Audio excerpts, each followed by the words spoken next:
Guys, good afternoon. এখন বাজে হচ্ছে 1টা। আমি এখন থেকে আমার ব্লগটা স্টার্ট করছি। সকালে সমস্ত কাজকর্ম সেরে এই উঠে বসলাম, আর এখন একটু টিভি দেখছি। তো ভাবলাম এখন একটু তোমাদের সাথে কথা বলা যাক। এই যে মেয়ে আমার পাশে বসে আছে, এই যে দেখো, আজকে চুলটাও শ্যাম্পু করে দিয়েছি। এই যে ওর চুলটা তো এমনি সুন্দর, দেখো চুলটা সিল্কি হয়ে গেছে, আর চুলটা শ্যাম্পু করে দিয়েছি ওর। আর শ্যাম্পু আমি করিয়ে দিইনি, নিজে নিজেই করেছি, নইলে আবার বলবে কি মা তুমি আমায় শ্যাম্পু করিয়ে দিয়েছো। শ্যাম্পু তো আমি নিজে নিজেই করেছি। তো ওই শ্যাম্পু করেছে। তো সুন্দরবন থেকে আসার পর আমাদের আর মনটা ভালো লাগছে, সেই সুন্দরবনই করছে। কারণ মানে ওখানে ঘুরে আসার পর এত এত সুন্দর মনে হচ্ছে কি মন খুব খারাপ আমাদের, আমাদের দুজনেরই মন খুব খারাপ। তো কী করা যাবে, বেশি দিনের তো ট্রিপ ছিল না, ফিরে আসতেই হতো। তো যাই হোক, এসে রোজকার যেরকম ডেলি রুটিন সেরকম তো চলতেই হবে, কিছু করার নেই। তো খুব ভালো লেগেছে, খুব এনজয় করেছি, খুব আনন্দ করেছি আমরা, ভীষণ মজা করেছি। তোমরা ব্লগগুলো দেখলে খুব ভালো লাগবে। আর জানো তো, আমার মনে হয় কোনো জায়গায় ঘুরতে যাওয়ার আনন্দ থাকে, কিন্তু ঘুরে আসার পর যেন আমার বেশি মনটা খারাপ করে। কেন বলো তো? মনে হয় কি যেন দূর আর কোনো কাজে মন লাগছে না। ঘুরতে যাওয়ার আগে যেই আনন্দটা থাকে, আমার জানি ঘুরে আসার পর মনটা বেশি। অনেকে বলে না যে ঘুরে এসে খুব ফ্রেশ লাগে, আমার না কি মনে হয়, আমার মনে হয় কি দূর বাবা, ঘুরে এসে যেন আরও বেশি মনটা খারাপ লাগে, আরও যেন কাজে মন লাগে না, আরও যেন ওই দিককার কথাটা বেশি মনে হয়। এটা আমার মনে হয়। তো মায়ের শরীর খারাপ করেছিল। লাস্ট দিনকারে আমার একটু ডিহাইড্রেট হয়ে গেছিলো শরীরটা, ঠিক করে কারণ ব্লগেও দেখাতে পারিনি, আমি ব্লগিং করছিলাম। করতে পারিনি, কারণ আমার শরীরটা একটু খারাপ হয়ে গেছিলো। জলটা অ্যাকচুয়ালি না আমার শ্যুট করেনি। তো আমি ছোট্ট একটা লাইভ করেছিলাম, আমি সেরকম লাইভে মানে দেখাতে পারিনি। মেয়ে এখন থেকে লাইভ আসবে, আমি মাকে বলি মা লাইভ করো, কিন্তু মা অতটা করতে চায় না, আসলে সময় হয় না। তো যাই হোক, আর কি একটুখানি লাইভ করেছিলাম ছোটো মতো করে, মেয়ে দেখিয়েছিল। আমার তো শরীরটা ভালো ছিল না বলে আমি আর সেভাবে কিছু দেখাতে পারিনি। তো এটাই আর কি বলার ছিল, যে ঘুরে আসার পর যেন মনটা আমার বেশি খারাপ লাগে। অনেকেরই ঘুরে আসার পর মন ভালো লাগে, আমার যদি মনটা বেশি খারাপ লাগে, যেন যেখানে ঘুরে আসি সেইখানগুলোর কথা যেন বেশি করে মনে হয়। দেখো আকাশটা কীরকম অন্ধকার করে এসছে, হঠাৎ করেই আকাশটা এরকম কালো হয়ে এসছে। সকালের দিকে কিন্তু রোদ উঠেছিল, বেশ ভালোই রোদ উঠেছিল, আর এখন হঠাৎ করেই আকাশটা কালো হয়ে এলো। বৃষ্টি হলো এক পশলা, আবার থেমে গেল। এখন দেখো কীরকম আকাশটা অন্ধকার করে এসছে, নামবে আবার হয়তো ঝমঝমিয়ে বৃষ্টি।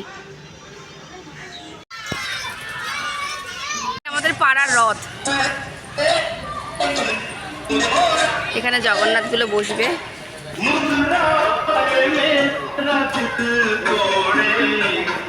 আর এই দিকটায় জগন্নাথ রাখা রয়েছে, এটাই এখানে বসবে।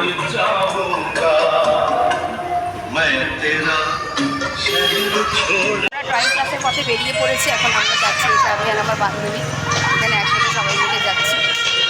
তুমি আমাদেরকে দেখাবে?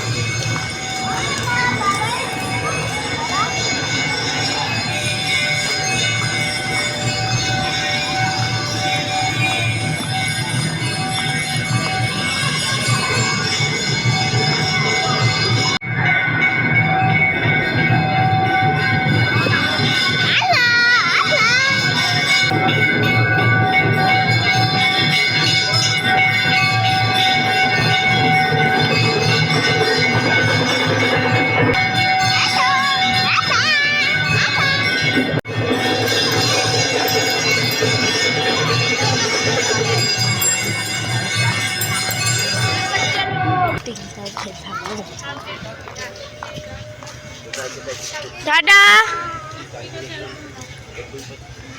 চলো।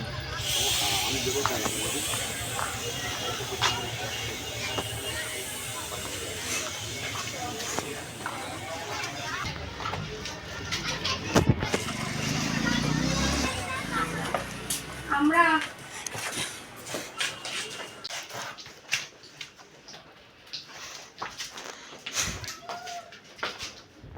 ড্রয়িং ক্লাস থেকে ফিরে মেয়ে এখন চাউমিন খাচ্ছে। এই যে কেমন খেতে? ভালো। তো এখন চাউমিন খাচ্ছে, বর এখনও বাড়ি আসেনি, আর মা এখানে এই যে বসে রয়েছে। মা বসে এই যে সিরিয়াল দেখছে। তো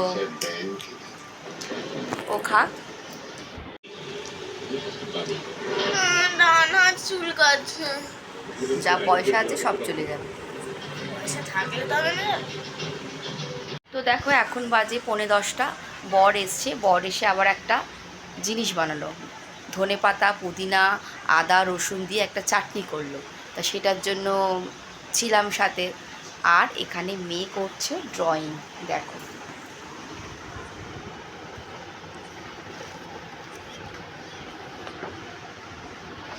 মেয়ে এখানে ড্রয়িং করছে।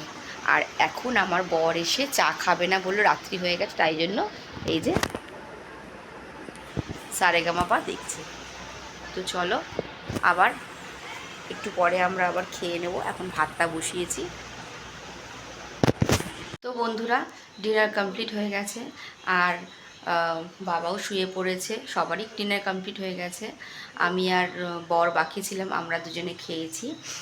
সবার খাওয়া হয়ে গেছে, তো সবাই মোটামুটি শুতে চলে গেছে।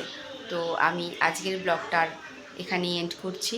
যদি আজকের ব্লগটা তোমাদের ভালো লেগে থাকে তাহলে একটা লাইক শেয়ার কমেন্ট করো আর সাবস্ক্রাইব করে আমার পাশে থেকো। তো চলো, আবার আজকের দিনটা শেষ, আবার কালকে থেকে নতুন একটা দিনে শুরু হবে। তো আবার আমি তোমাদের সামনে কালকে আবার নতুন একটা ব্লগ নিয়ে আসবো। Tata, good night.